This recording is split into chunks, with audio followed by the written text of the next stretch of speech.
I was back. Not in the Oscar-worthy, triumphant hero returns sort of way, but back enough to reclaim my rightful place on Vandalf the Grey's dashboard and resume my role as chief critic of everything. The bear incident?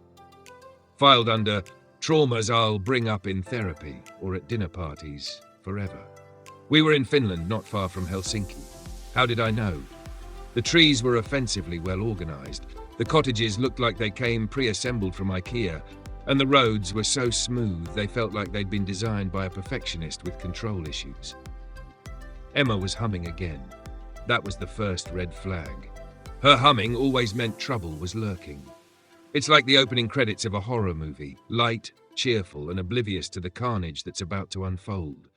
Sure enough, she pulled into a gravel parking lot marked by a painfully cheerful sign that read, "Local Finnish Market." The van groaned to a stop, and Emma practically leapt out, brimming with enthusiasm. "Come on, Fluffy," she chirped, grabbing my backpack carrier. I stared at her. "No, absolutely not. The last time you said that, I ended up in a market surrounded by people with too much enthusiasm and too little personal space." She dangled a piece of salmon jerky. Bribery. My Achilles heel. With a sigh that conveyed all my disdain, I climbed into the carrier, making sure to dig my claws into her shoulder for good measure. The market was exactly as awful as I'd imagined. Tables were piled high with fish, berries, and handmade trinkets that screamed tourist trap. Children pointed at me through the carrier mesh, giggling and calling me the bear-fighting cat. Yes, I thought, rolling my eyes. I'm a legend. Now leave me alone before I start charging for selfies.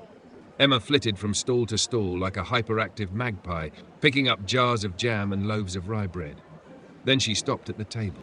The stall with jars of surströmming. The vendor, a cheerful man who clearly had no sense of smell, held up a jar of fermented herring as if it were the Holy Grail. He explained in broken English that surströmming was a beloved delicacy. Beloved by whom? Probably people who'd lost a bet. Emma's eyes lit up.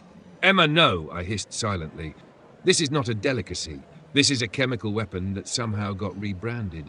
Put it down before Finland issues a travel advisory with your face on it." She bought the jar. Of course she did. Back in the van, the jar sat ominously on the counter like a villain in a Bond movie, biding its time. Meanwhile, Emma decided to make up for lost time by speeding down the highway as if she had a stunt double waiting to take over. The jar wobbled precariously with every swerve. My fur bristled. "Emma," I thought, claws digging into the dashboard, "this is not Mario Kart. Slow down before you turn this van into a viral news story." And then it happened. Blue lights appeared in the rearview mirror. Emma slammed on the brakes. Time seemed to freeze as the jar of surströmming slid off the counter in slow motion, tumbling end over end before smashing onto the floor with a sickening crack. The smell hit immediately. It wasn't a smell so much as an assault, a tidal wave of rotting fish, sulfur, and regret. It surged through the van, clawing at my nostrils and searing itself into my fur. I yowled, leaping to the nearest perch, but it was too late. The juice splattered everywhere, drenching the floor, the counter, and, most horrifyingly, me. My pristine fur, my pride, my very essence soaked in fermented herring. Emma screamed, her hands flying to her nose as her face turned a shade of green that could rival the Hulk. She stumbled out of the van, gagging and choking. The police officer, clipboard in hand, approached the van. He was stoic, Finnish stoic, a fortress of calm. But then Emma opened the door. The smell hit him like a physical blow. His stoicism shattered.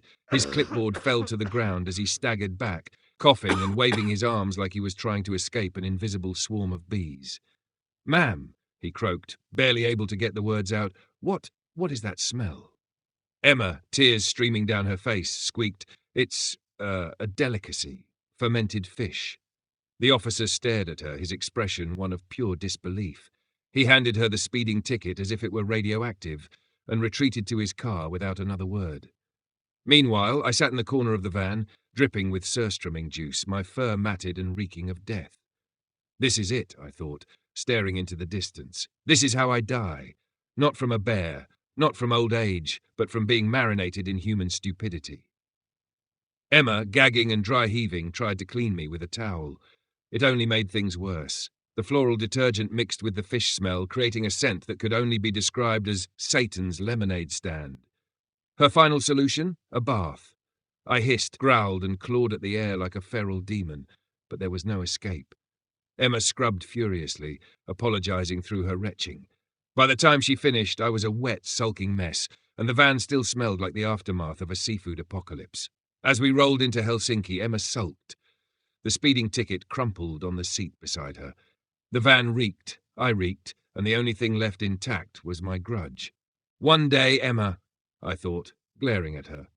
One day, I'll make you pay for this, but for now I'll settle for shedding fur on every piece of clothing you own, and maybe clawing your pillow while you're not looking. Life, as always, was a comedy, just not one I'd signed up for.